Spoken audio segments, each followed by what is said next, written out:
About a week before Deadman went live, the Old School RuneScape YouTube channel released a video explaining all the ins and outs of the new Deadman mode Annihilation. When I watched this, I got the feeling Jagex were eager to approach casual players as well as players who are new to the PvP scene. As a new PKer trying out Deadman mode for the first time myself, I liked the tone of this and got really excited about playing. But as soon as I entered Bracket 2, I strongly considered quitting the game mode after the first 2 days. Now, I'm really not making this video to flame Jagex and trash talk the game mode for 10 minutes straight. There's enough people already doing that on various Reddit posts. I love the idea behind GMM, I'm extremely eager to get better at it, and I do think a lot of the recent changes makes the game mode much more noob friendly than it apparently was in the past. So what is the issue that gave me and other new PKers so much trouble? In my opinion, it comes down to something quite logical.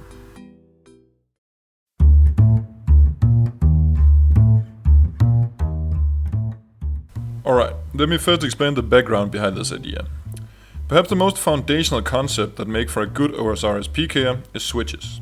Having fast switches just makes everything easier in PvP. No matter how good your PvP IQ and decision making is, if you fight someone with significantly better switches than yourself, you will most likely lose the fight. Unfortunately for all of us noobs, switches can't be learned overnight as it relies heavily on muscle memory, something that needs time to develop. So, is there anything you can change in a PvP fight that makes switching prowess matter a little bit less?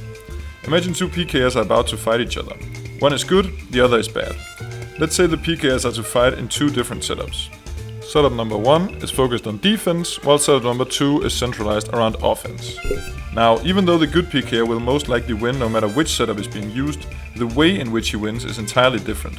In setup 1 we would likely see a prolonged fight with little chance of a KO. Both players will deal a decent amount of damage to each other and the good PKer will ultimately win on Outlast. In setup number 2, it is quite likely the good PKer will catch early momentum and consistently deal high damage, and the bad PKer will spend most of the time just eating up, struggling to even fight back. Now, what the hell does all this have to do with Deadman mode? Let's take a look at some of the sigils used for PKing in this DMM. 3 very popular PK sigils are the sigil of Gunslinger, sigil of Swashbuckler and sigil of Arcane Swiftness. These sigils reduce the attack speed of 5 tick or slower weapons by 1 tick, meaning crossbows, Nox Hellies and Ice Barrages can attack faster than usual. Now, what do you need to make good use of sigils like these? If you thought about switches, you're right. PKers with very fast switches will have a much easier time utilizing faster attack speed, since faking another attack style to make your opponent change prey, to then switch back into the style you intend to use, is just easier to do in 3 seconds than in 2.4 seconds. It's for the same reason that despite every good PKer talks about how broken the Eclipse at ladder is for PvP, you never see a noob PKing with it. Same logic, its attack speed is 3 ticks, so it requires good switches to be utilized in an efficient manner. And not only is it harder for noobs to utilize faster attack speed, the fact that good PKers can use this properly also makes it harder to get the right prayer up in time. Had this Ice Barrage caused the usual 5 tick delay, I wouldn't have missed this prayer and gotten 48 KO'd. Apart from attack speed, sigils that increase either accuracy or max hits can also make the life of a noob quite difficult in my opinion.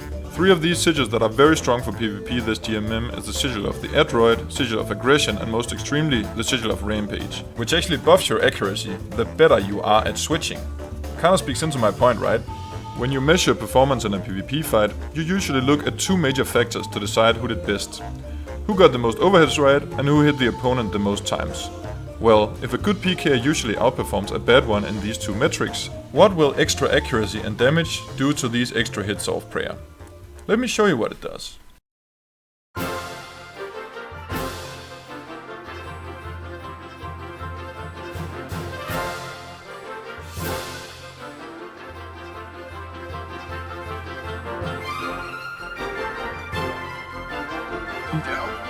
You can't out. What?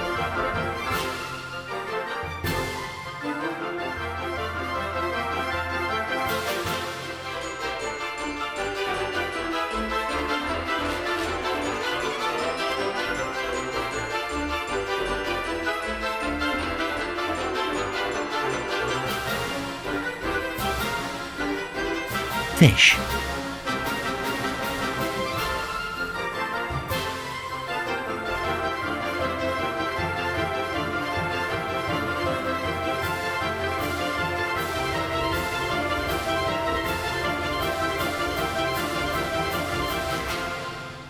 What the Fish. The damage, man! The Fish. fucking damage is... it's insane, though!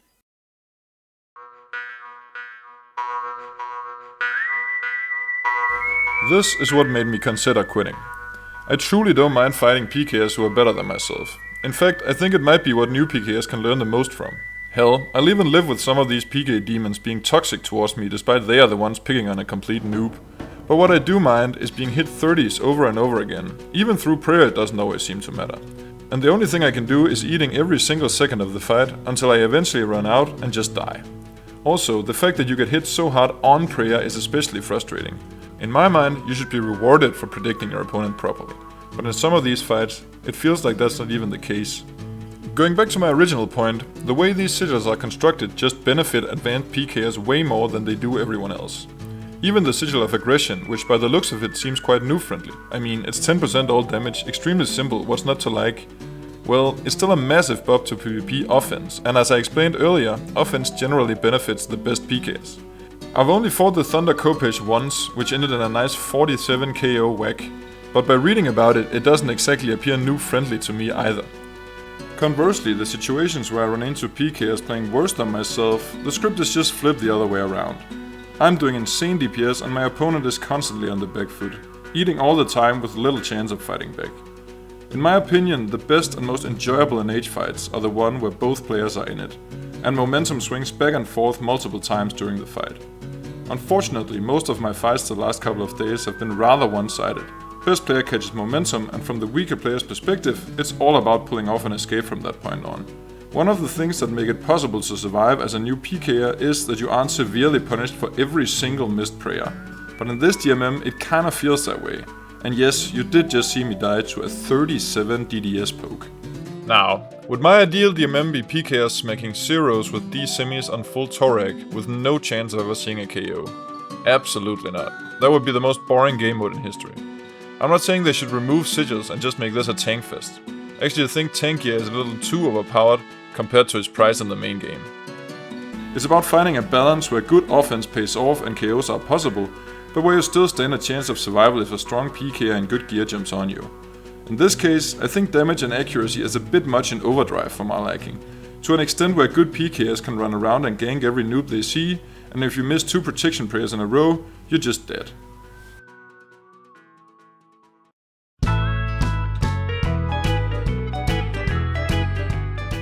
Now, I told you earlier that I almost quit DMM after 2 days in the second bracket. But what was it that made me able to still have some fun PKing despite all the frustration and misery? Well, I did find a few things that you can do to make it a little less rough. And the most important one is actually a sigil. After dying no more than 21 times my first 2 days PKing in bracket 2, and that's not even including PVM deaths or deaths with nothing on me, I had to look for a solution. When looking at these sigils, they're pretty much offensively minded, all of them. Except for one. Or technically 2, but the defense bonuses given by the sigil of fortification is just slightly better than a mithril plate buddy. So using one of your sigils on this just doesn't seem like the play. The sigil I'm talking about is the sigil of pious protection. This sigil massively decreases damage you take through prayer, but also slightly increases damage taken off prayer. Just before quitting, I thought, what the hell, let's try this one out, and it actually did help. When using the Sigil of Pious Protection, if I sacrifice my offensive capabilities and put high emphasis on praying correctly, I'm actually able to survive for the most part. I wasn't winning the fights every time, but I was at least able to keep myself alive, fight back, and chance my opponent every once in a blue moon. It began to feel a bit closer to PvP in the main game, and I'm honestly not asking for more. This does feel more like a workaround than an actual solution to the problem though, and for people completely new to PKing, I'm not sure this would work out that well. I might be a below average PKer, but I have PvP experience and somewhat know what I'm doing with my prayers. If I came in completely new, I think this sigil is too advanced to really create value. Still, it did work out for me, not that I stopped dying by any means, but it felt more like I died when I played poorly and not just whenever I fought someone better than myself. You can also PK at some locations where good PKers rarely go. The 2 best spots I've found is the Edgeville Dungeon and the Willy Slayer Cave. Edge Dungeon is way more active than in the main game, since there are such few worlds and people need to go there for Black Demon and Earth Warrior tasks. So you can fight some people doing Slayer and run into the occasional PKer who is usually a pretty manageable fight as well. Activity level is relatively low still, and once you've been there for 20 to 30 minutes, you've seen what it has to offer at that time. Willy Slayer Cave is more active than Edge Dungeon and you can get incredibly easy kills here. And when you do run into other solo PKers, they're usually risking piss, so you'll have time to breathe during the fight. There's a typical pattern for a noob this Deadman mode. Both parties kinda have to be in crappy gear for the damage output to feel normal. The main disadvantage is that since this is multi, you'll get a bunch of unavoidable deaths to teams here, so don't risk too much in this location. For me, perma-maging a PVMer with 17 Ankus on him is still pretty boring, so I mainly go to these locations when my confidence is low and I need to get back into the groove a little. And I rarely stay for that long. But for someone completely new to PKing, these spots might honestly be your best bet overall, if you're looking for some noob-friendly PvP action. These are just 2 spots that I've found, but let me know in the comments if you found other PK spots that's similarly noob-friendly. The last thing you can do to make it easier on yourself is to just stay in bracket 1. Because of how limited PK builds are when kept at level 60 combat, sigils that feel so broken on more developed accounts kinda seem fitting in bracket 1. For me, PK in there was way more manageable. Sure, there are still a few highly specialized builds with barrages, Morrigan axes and DDS, but most of the fights I had there were pretty chill. Most PKers only use range and mage, and the sigils seem to give an appropriate amount of KO potential that these builds might otherwise lack. So while I do think offensive sigils are a little too powerful for my liking, it doesn't feel nearly as extreme in bracket 1.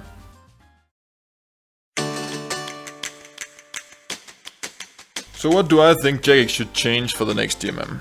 I've heard suggestions of high-risk skulls not being able to attack the lower ones, or similar ideas that would wrap new players in cotton wool so they can hardly be attacked by PKs.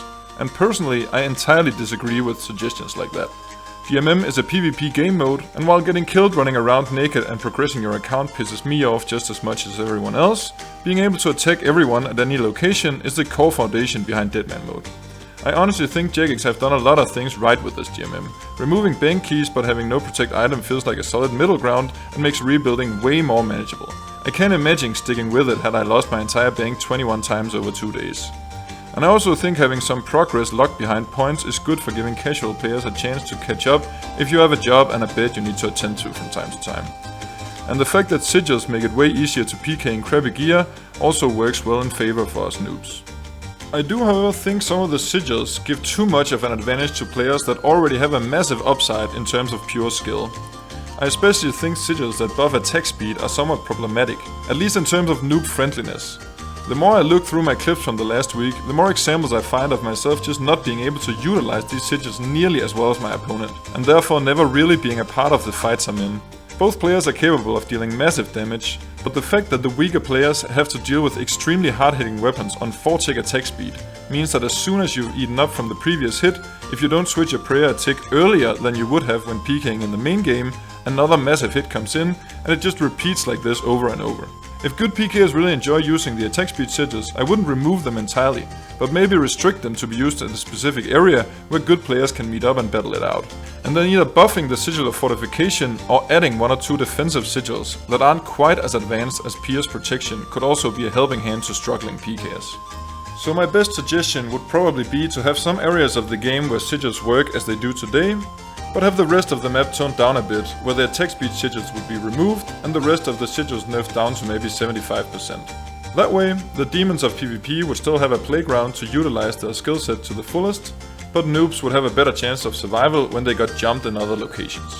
Again, surviving PKers everywhere you go is a core part of DMM, I just wish the odds were slightly better when facing the powerhouses of the game mode.